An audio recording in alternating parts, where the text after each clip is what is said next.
Cheers, man. Cheers, guys. I'm started. This is the one lead.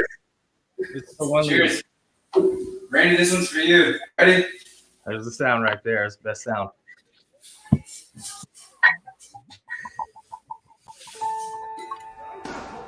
Breaking news here. The rematch is a done deal. Conor McGregor versus Dustin Poirier.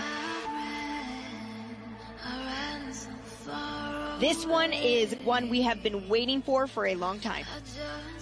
For the former interim lightweight champion Poirier, a golden opportunity to even their series at 1 win apiece. Conor McGregor, he got into the head of Dustin Poirier. When he wakes up, I'm in his head. When he goes to sleep, I'm in his head. When he eats his food, I'm in his head. Every single second, I'm in his head. I'm gonna crack him, and I'm gonna put him away. It's gonna be another first round, no doubt. Oh, he heard him.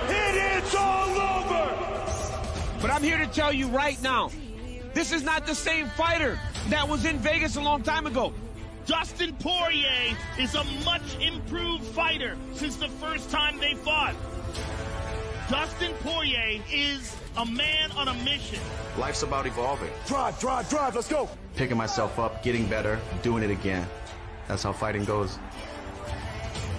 You get knocked down and you keep working towards the goal. That's my story. Oh! Big knee by Poirier, he's hurt. Dustin Poirier knocks out Eddie Alvarez. When you look back at Dustin Poirier's recent record, stopped Eddie Alvarez, stopped Justin Gaethje. Oh! Poirier continues to land. Dustin Poirier by knockout. Those are two blood and guts warriors. To beat those two and then to piece up Max Holloway. Massive He hurt him. Poirier. He's hurt bad. What we're seeing is Dustin Poirier coming into his own. Dustin Poirier rises again. He wants to get that payback. And what a fight this is going to be. Conor McGregor returns.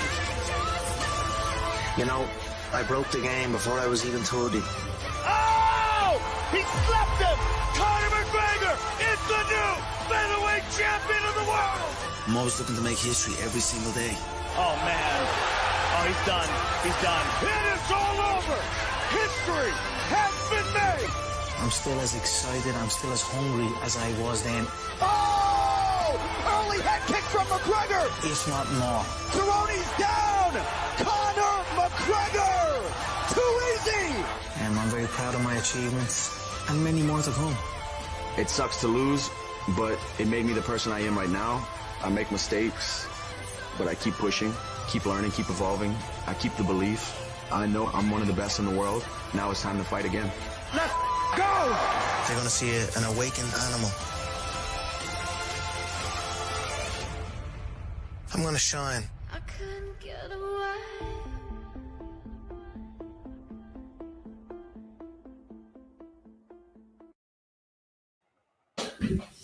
Randy, what's up, man? Welcome to Speaking Out Loud. I appreciate you joining me. It's me, Brennan Johnson, and today's special guest. The only proper way to get it going is with the proper man himself, Randy Seiler. What's up, man?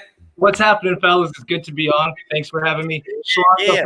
I was just telling Renee, first drink in a while, raising it to the king. But if that little promo doesn't get you excited, you don't have a pulse. So we're excited to get it rocking and rolling. The king is back. A year layoff, but we are back rocking and rolling. Hell yeah, man. I got a special guest for us. We got good old Mr. Bernie going to watch us from the corner here. Yes. So everywhere these days. This is Speaking Out Loud. Whoever's watching, don't forget we have a live show tomorrow on Sunday breaking down the games. Give me the bets of the bets. Bettors bet, shooters shoot. That's what we do. So let's win some money today.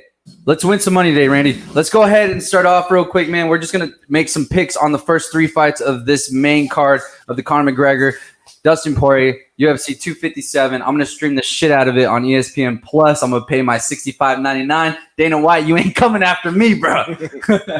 No piracy around here, man. You were telling me before the show started, Amanda Ribas is a real deal.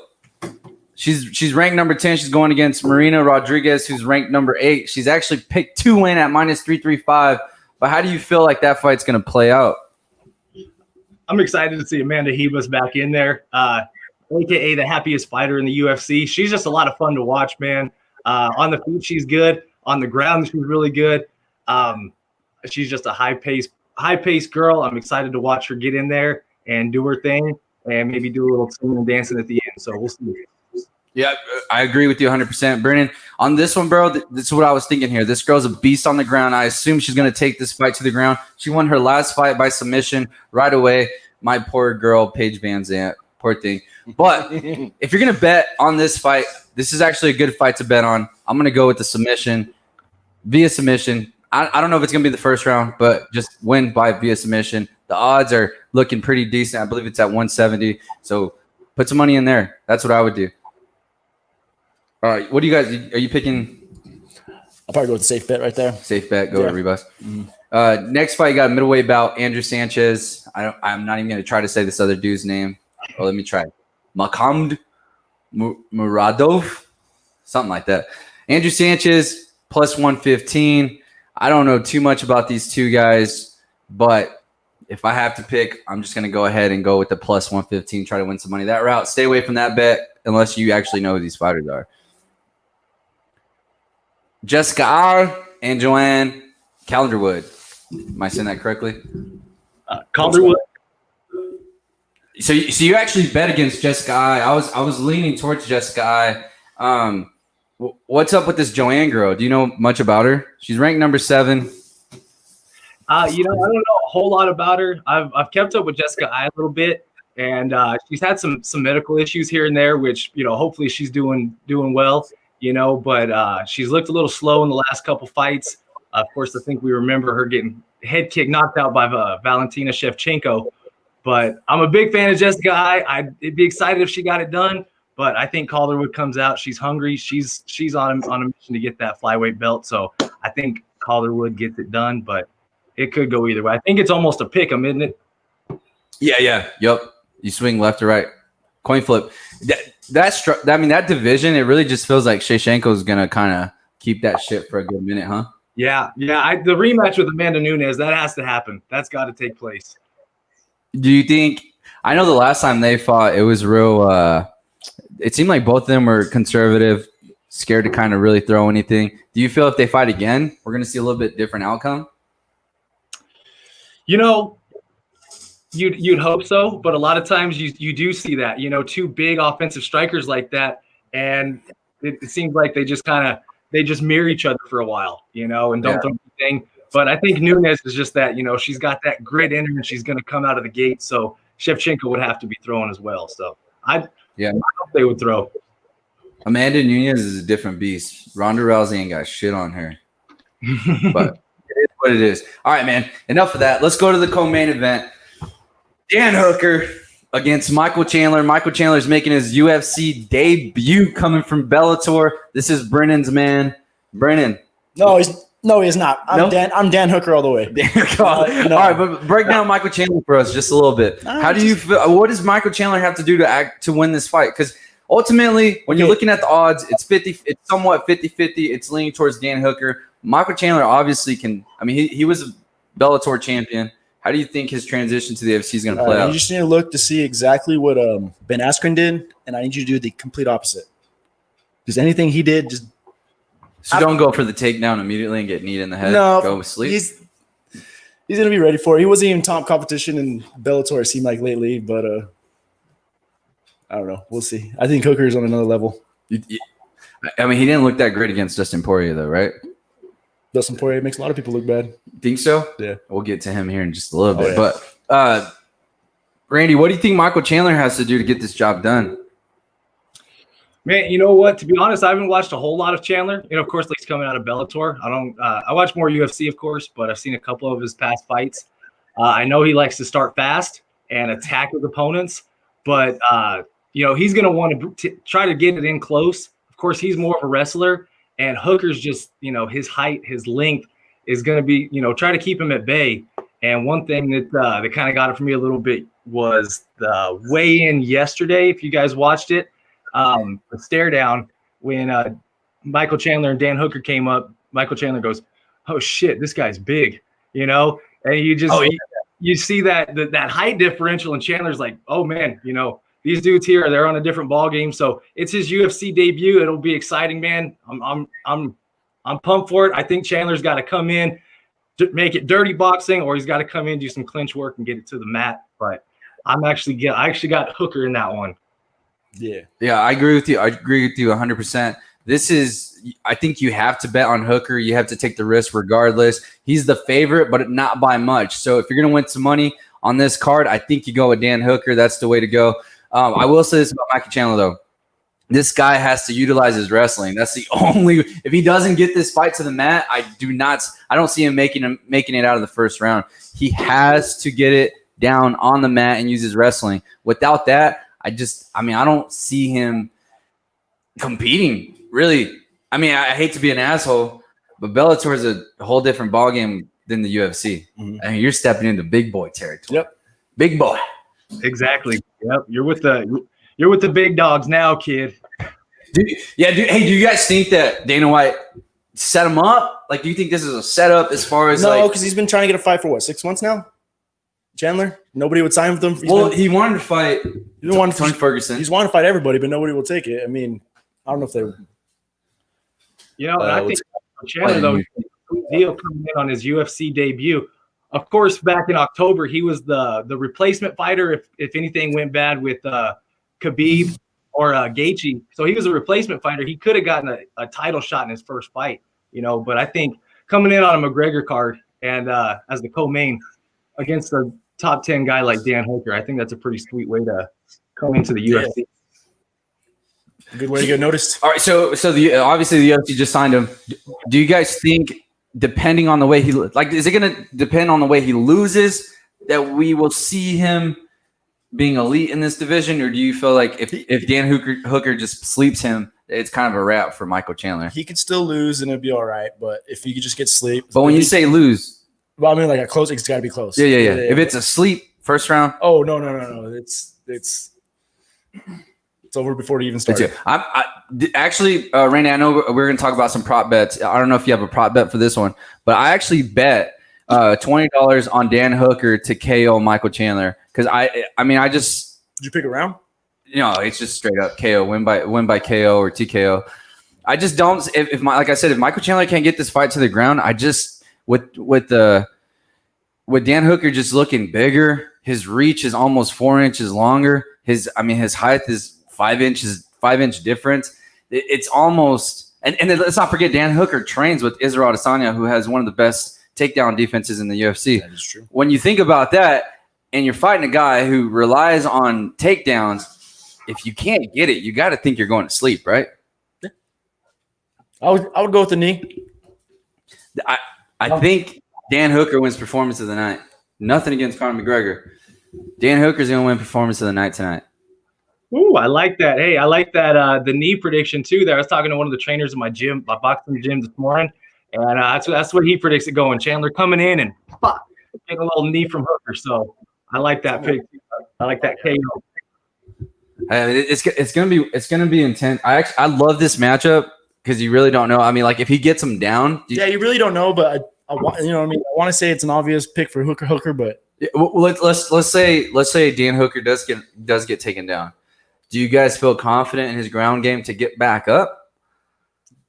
Enough, not so much because he's definitely 100% a stand-up fighter. Yeah, for sure. So we really haven't seen him on the ground as much. It's possible that we see it today. Michael Chandler could surprise the shit out of everybody. He could. 100%. Definitely. That's an explosive dude, man. You never know. He can control. So let's say Michael Chandler wins. What's next? Do you give him the winner of Poirier and Conor McGregor for the title? You give him the loser because that's still not high enough. I think whoever wins, if Hooker wins and Conor loses, I can see them fighting. But you don't think if Chandler wins, you just... I don't think Chandler's going to jump up that high if he wins against Hooker. No, unless he wins. If he wins, if he wins... Style, right? If he wins in fantastic style, he'll get... probably Tony Ferguson, maybe? Someone who's trying to come back up. No. Who else? He's not going to get Gaethje. He's not going to get Khabib. Why wouldn't he get Gaethje though? Because Gaethje McGregor gonna. That's well. I was gonna say. I I was don't think gonna say it for later, I but don't I can think almost guarantee. I can almost guarantee Gaethje and Conor McGregor are gonna fight after this. So if Michael Chandler wins, wins this fight, you don't think he's gonna fight the next top tier? he could fight Poirier or Tony Ferguson. I think that's Two guys coming off. You're assuming that Dustin Poirier loses. You're saying they're gonna give him two guys that loss ultimately. Why would they? I can't see him going against Gaethje. He's not going to jump up that high after beating Hooker, who lost to Poirier. Poirier would deserve it more than Hooker, or deserve better than Chandler. I'm gonna jump in here on this one too, guys, because you got like Dana talking about it. He's trying to make it like a little bracket, like semifinal, like the winner of Conor, Poirier, Chandler, Hooker. I think that's going to happen. I like the way you're saying with how the loser, Poirier or McGregor, fights the winner of that the Chandler Hooker fight. That makes much more sense. You know what I mean? So that's the way I see it going, because the winner of Conor Dustin tonight is going to get a title shot. I think it should be Gaethje, but it could be Oliveira. We'll see. But Oliveira. Yeah, I forgot about Oliveira, Oliveira too. I can see him fighting. Okay, I can see him fighting Chandler. I can see that. Oliveira. I think that would be his best he could possibly get. His Okay. For me, I feel like Oliveira is next in line. Like I almost think that if Conor wins, it's still Gaethje's wins, number one. Gaethje's number. Think so? He's number one. Looks so. I mean, he looked mediocre against Khabib. It's hard to say. Except did Poirier. So and look, he's still ranked number 2. Yeah, that's what El Khabib does, man. He makes a good fighter look mediocre. You know. Yeah. So, I think he's the next in line to get a title shot. You know. Is Khabib retired? No, he'll fight in September after, because the whole Ramadan thing. He's not. If not, he'd have to start training right now and go in April before Ramadan. Well, no, because they said he doesn't fight before that. Well, exactly. Well, he got signed up for the Ferguson fight. That was in April, but then they changed it to Gaethje. Right, that's right. So if it doesn't fight in April, he's gonna have to do the whole Ramadan and then start training again, and then it would be September again. Randy, so it's a lot of time for Conor McGregor to fight, and he said he wants to fight 3 times this year. Yeah, so you're gonna assume he fights in April. He's gonna fight April. So McGregor's gonna fight Gaethje in April, and then. And I think he's gonna end the year. I think. And if Conor McGregor card. whoever's on a streak, he's gonna fight that person in the summer, and then Khabib again. Khabib. Honestly, I really think this is what I would love. This is what I'm expecting here. Okay, Randy, you tell me if I'm wrong. Okay, let's say Conor starts as Dustin. In that interview, we are gonna see the biggest call out in UFC history of all time. There's gonna be some pressure on Khabib because as of right now, like that whole Dana White trying to do the decision like LeBron James. Yeah. That was like the most annoying thing in the world. Didn't get to nowhere. It's the dumbest shit I've ever seen. First of all, I think LeBron lost fans when he actually did the goddamn decision. So I hope Khabib actually lost fans for this whack ass shit. Just if you're gonna fight. If not, pass the belt, just strip him from the goddamn belt, and put some pressure on him to fight. Champions have gone 18 months, almost 2 years without fighting and keeping the belt. Yeah, but that's. You get a year at least. You at least get a year. Being a little puss. But you get at least a year off. But there's not Conor McGregor in those divisions. Like that's a difference. Yeah. There's not that star power there. It's like, let's say, I understand John Jones' situation because it's fucking John Jones. Yeah, it's fucking up. You gotta. Yeah, it's probably him though in 18 months. But I think if tonight's big enough, I think I can see Dana offering McGregor or Khabib a huge amount to fight McGregor in April. You know what? And to hop in there with that, you guys were talking about Khabib with the call out after. Of course, McGregor's dying for that to happen, but both those guys got a lot of money, and that's not even about the money. It's more of like a legacy fight. If Khabib will break that promise, with his mom and all that stuff, but no, man, it's got to happen. Khabib's got to try to go for 30-0, and I think the perfect way to do it would be against Conor. Talking about as for a call out in the octagon, Renee is going to bring me into my first prop bet as well. For Conor to say Khabib in the octagon interview at the end, I threw a little cash on it. I said no, he doesn't say his name. He's definitely going to mention him, but he's not going to say his name. He's going to say something else. That little rat, weasel, whatever term McGregor likes to use, But no, definitely he's going to call him out. It's going to put a lot of pressure on him, but it takes us into Conor wanting to fight 3-4 times this year. Khabib have to wait till October. that belt, it's just sitting there. They pretty much stripped Conor of his by the time he got his second one. They stripped him of his featherweight championship. So yeah, when you have a second one to well, yeah, I could see you stripping it, but they'll give you a year. Don't you think? Yeah, I just think. I mean, this is the second time they give Khabib a year. Oh no, wait, this is probably the most loaded division we've ever seen. Back to the light heavyweights of 8-9 years ago. Yeah, I mean, you guys agree? Can you really? Do you feel like you can really hold a belt with just monsters? Well, in the top they five, won't strip him. They won't 7. They won't strip him, but they'll do the whole interim. The interim. But hey, man, give me 1 second. One quick second. For sure. Yeah, I think that's got to happen though. That rematch has to happen. Hey, Randy, 1 second.